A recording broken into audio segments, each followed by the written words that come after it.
Patrice Lumumba was born in 1925 in a village called Onalua in the C.I.A province, which is in the Congo.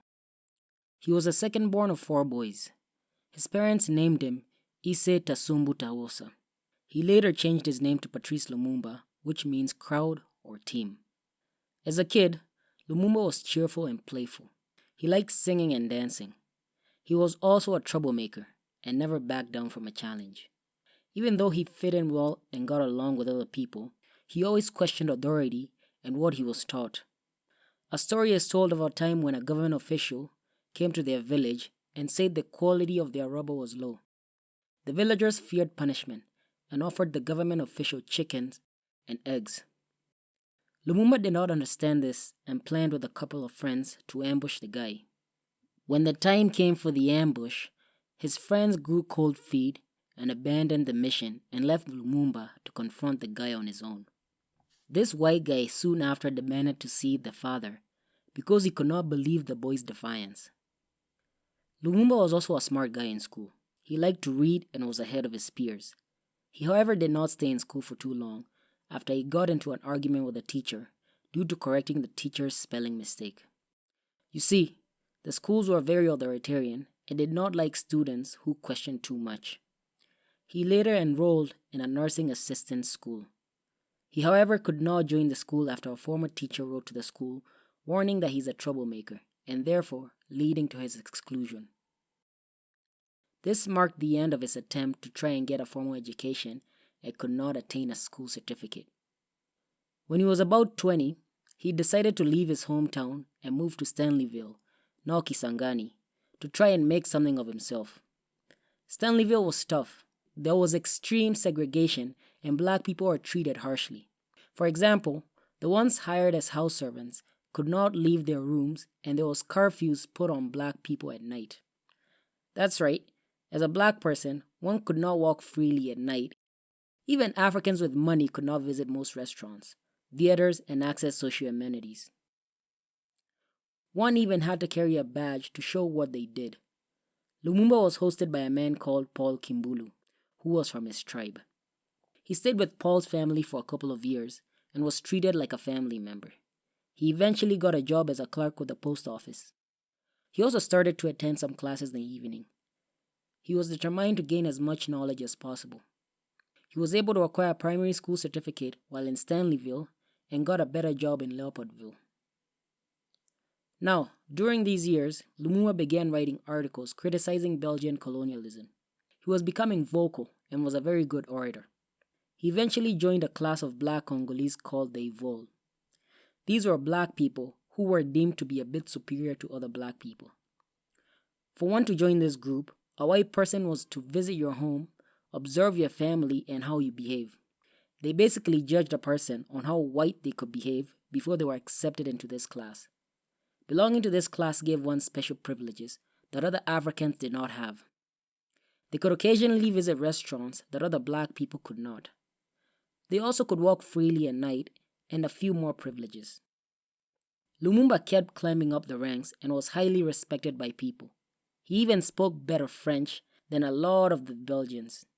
He would occasionally host guests at his house and they would discuss various things. It is through his growing connections that he got to travel to Belgium. Here, he was able to have access to more books from different points of view, especially Marxist-leaning literature. You see, in Congo, books from places like the Soviet Union were hard to come by. He was now introduced to the ideas of class struggle.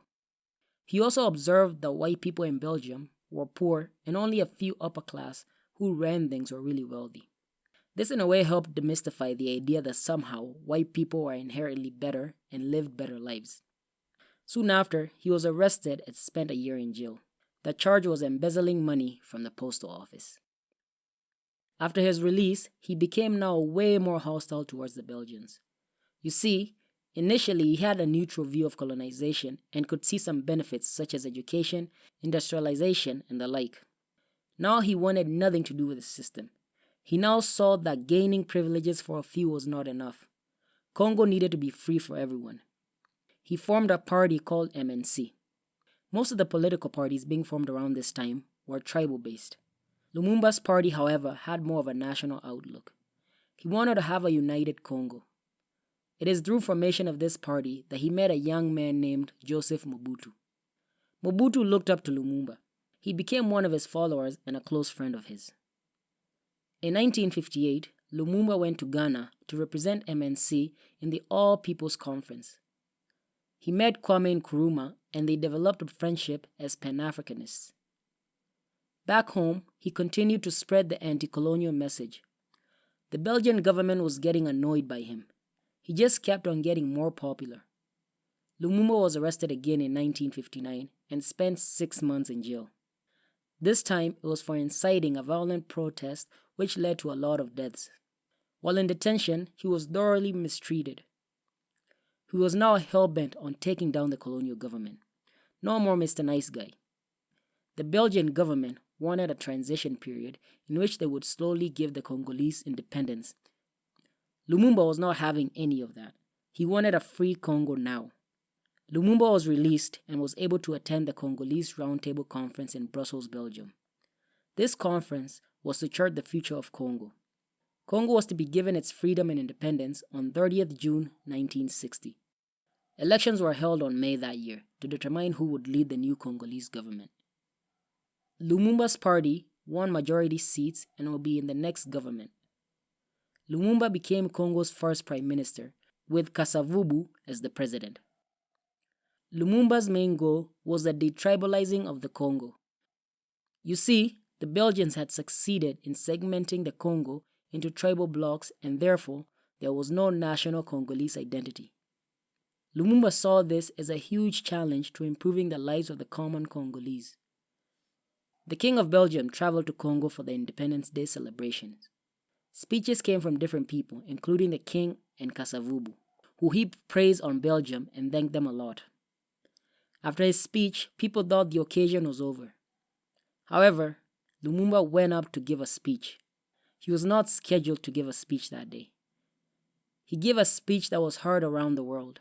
He vehemently attacked Belgium for all its colonial ills and suffering it had brought to the Congolese people. He had no good words for them. The Belgian king was deeply embarrassed as applause rang everywhere. Lumumba was now enemy number one. In the next few days and months, Lumumba kept on pressing for quick and radical changes. He chose Joseph Mobutu as Army Chief of Staff, whom he trusted.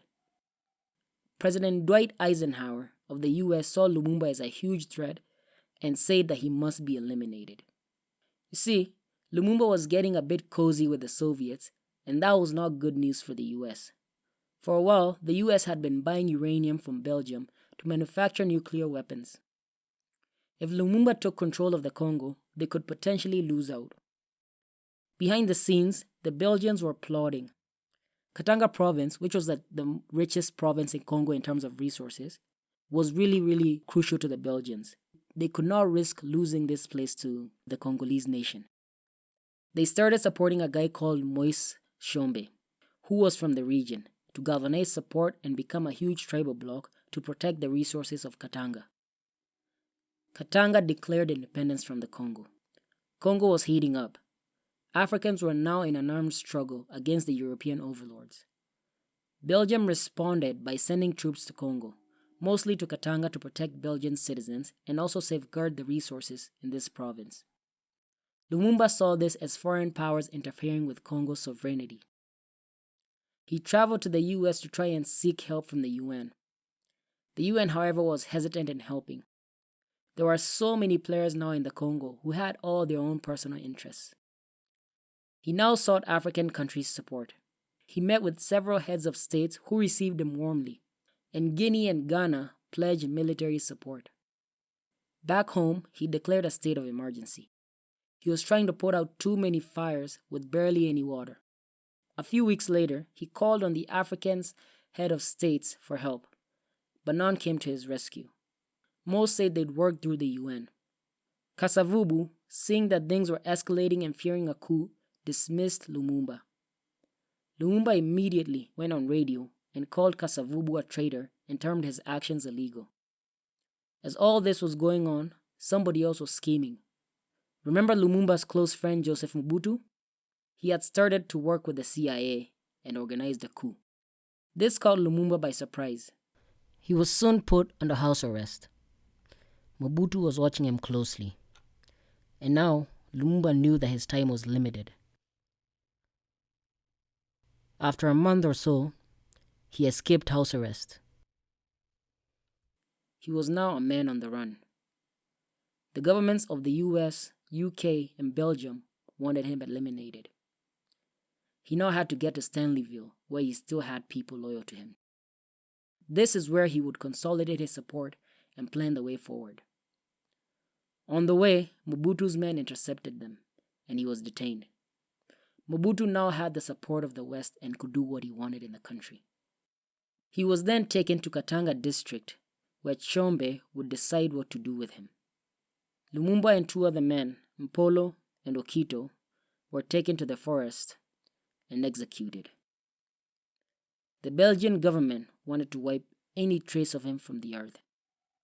They dissolved his body in sulfuric acid. News of his death was not reported until 3 weeks later. The people involved tried to keep it as secret as possible, even coming up with false stories of how he was killed. After the news broke, protests erupted in various cities across the world, including Shanghai, Belgrade, Rome, New York, and many other places. The people of Congo are in disbelief, especially those who were loyal to him. The dream of a free, independent, and united Congo was no more. That's the story of the man Malcolm X termed as the greatest black man who ever walked the African continent.